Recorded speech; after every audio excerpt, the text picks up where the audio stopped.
Hello friends and welcome back to my homestead. Today is day one of my soupology series.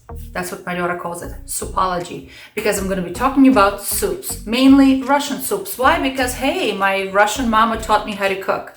So today I'm going to make a very basic, very simple, a very frugal soup that anyone can make. And guess what? It's also very quick, and that's the beauty of it. So the base is we have to have some very good broth or stock. So you can use whatever you want. If you like chicken, go ahead, use chicken, beef, pork, even vegetable. It's up to you. This can be done a vegetarian way, but it does require an egg, so I don't know. So the ingredients I'm going to need for this soup. So I already have in that gray pot over there, I already have my stock going, and it will be done in about half an hour. So it's time for me to start making my other ingredients.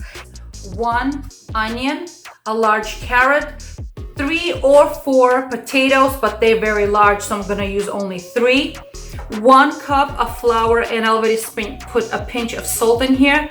1 egg. Some sort of green herbs, whatever you prefer, but since we're Russian, you know, I have to put dill into everything. I have some green scallions, a bay leaf, 2 or 3 little cloves of garlic.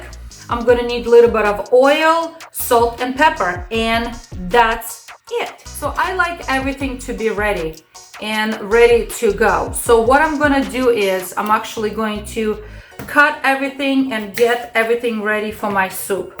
How to slice potatoes? Okay, so here's the thing. You can slice them in any way you want to, but they have to be manageable pieces, something that will fit on your spoon. So I'm just cutting them in small pieces. Why? Because I want them to cook faster. So these are a little pieces like that, and I know they will nicely fit on my spoon. But you can cube them if you want, or cut them long, little thin slices. It's up to you, truly. It's really up to you. So I'm gonna cut them and gonna get them ready. And I already have a video about how I make my stock. So please go ahead and watch that, so you will know how I make my stock and the difference between stock and broth and all of that. So I'm just gonna cut in my vegetables. Now, as far as the carrot, most of my growing up years, mama never cut them into pieces. We always shredded it on a cheese grater. That's why I have this very large cheese grater. That's how I'm gonna shred my carrot. And carrot and onion is gonna be first sauteed with a very little bit of olive oil, or any oil you prefer. I like the olive oil, but again, you can use whatever you like. Now, the name of the soup. Okay, name of the soup. I don't know how to translate this word, and I looked up on Google Translate. I asked a couple of my Russian friends, and no one knows. So the Russian word for it is Zatiruha. I know it's a strange, old-fashioned word. My grandmother used to speak this way. That means that it's just the flour and egg. You're going to mix them with your fingers, with your hands, and you're going to tiret, means so you almost like you're going to scrub them or rub them together.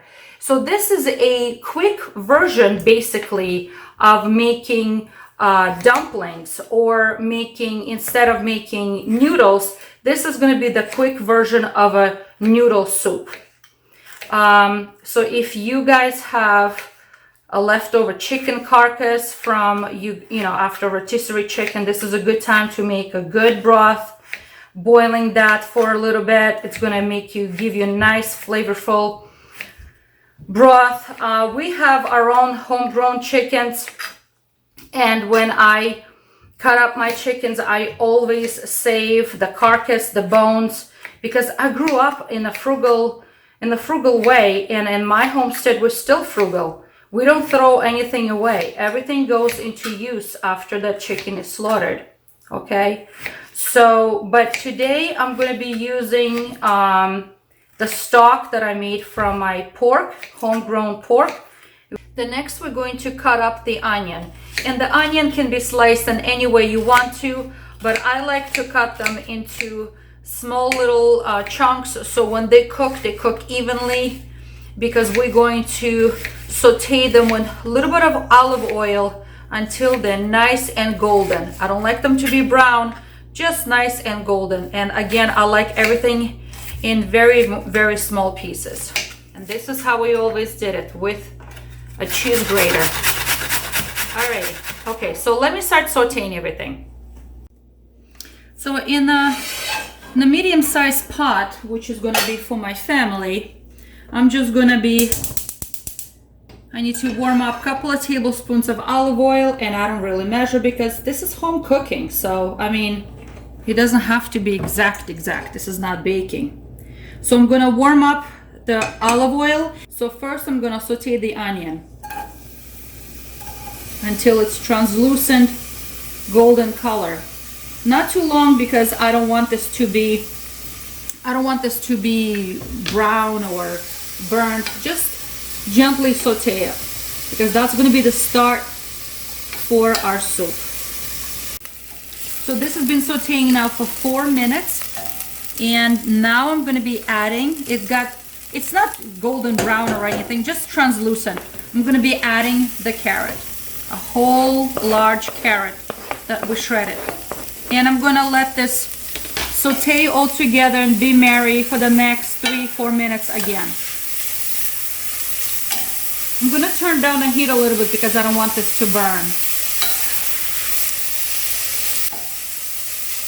This is pretty much the base for every single Slavic soup that we make. It's the carrot with the onion, and we usually add, well, at least my mama always added garlic at the end when the soup was almost finished.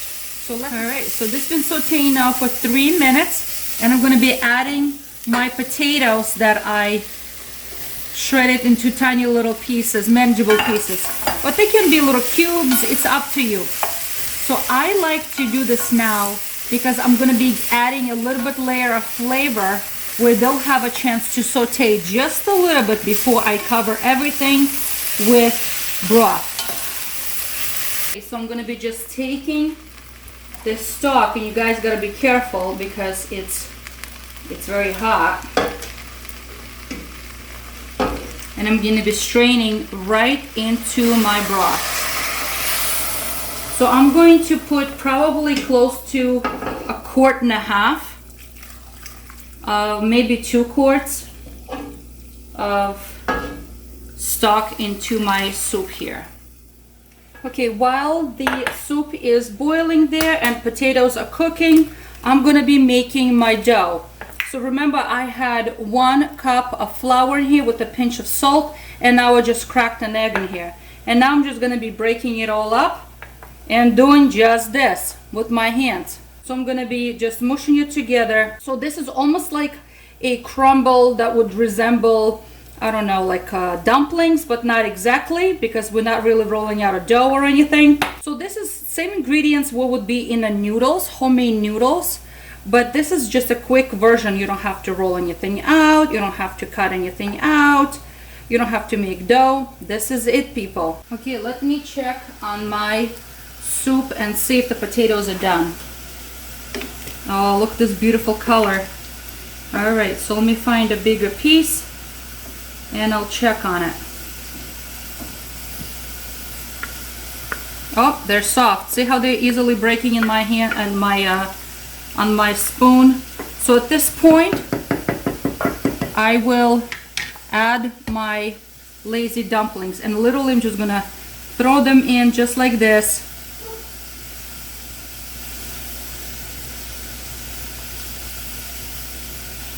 Okay, and I'm gonna give them a chance to cook for about 2 minutes. So we don't want this to be extremely thick, okay, because this is still soup, but it will start thickening up. All right, this is a good time to add your spices. I'm gonna put my crushed fresh black pepper in here to taste.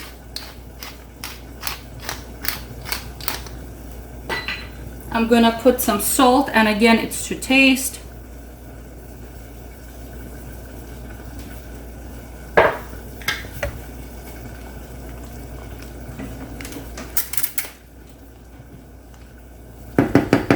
I'm gonna taste this bad boy. Oh my gosh, it tastes so good. This is coming to an end, so I'm gonna be putting my bay leaf now for the last couple of minutes of cooking. And I'm gonna be putting the garlic as well. So you can cut garlic. I'm just gonna crush it because it's quicker that way. So 2-3 cloves of garlic. It's gonna be perfect. Mama always put it at the end because she used to say that garlic is good for antibacterial, antiviral. It's good for your immune system. And in the flu season, in the winter, we want to eat as much garlic as possible. And I'm going to be finishing now with some fresh herbs. And I have green scallions here and dill, of course. Because why? Because we put dill into everything. I'm going to turn it off. I'm going to put a cover on, and I'm going to let this sit for the next 10 minutes and just rest and marry together. So when I was making the broth, I used this big bone with some meat on it. Now the meat is fully cooked and cooled off a little bit actually. So I will cut it up into small manageable pieces, and I will return it back into the soup for delicious flavor. So we made this beautiful, very old-fashioned soup that was almost like a peasant soup back in the old Russian days. But I'm gonna call it the Lazy Dumpling Soup. And we always finish with a nice dollop of sour cream, and the soup is ready. It is absolutely heavenly. So friends, I made this wonderful, very old-fashioned, very simple, lazy style of dumpling Russian soup right now.